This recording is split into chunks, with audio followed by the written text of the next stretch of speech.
হালকা খিদে পেয়েছে।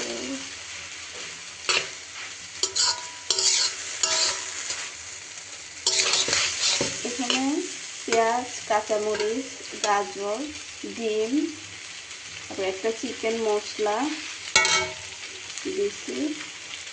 এখন দিয়ে দেবো একটু নুডলসের সাথে যে মশলা থাকে তা আগে দিয়ে দিচ্ছি ডিম ভাজি করার সময়।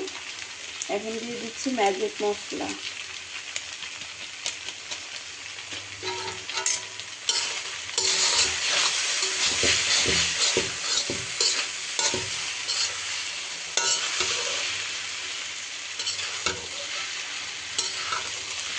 আর হচ্ছে পেঁয়াজ কাঁচামরিচ গাজর যখন তেলে ভাজছি তখন দিচ্ছিলাম গোলমরিচের গুঁড়া।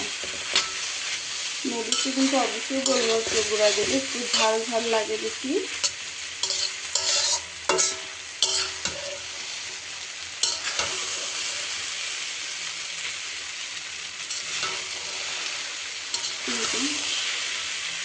ডিম দিয়ে নুডলস বানাইছি। টাটা।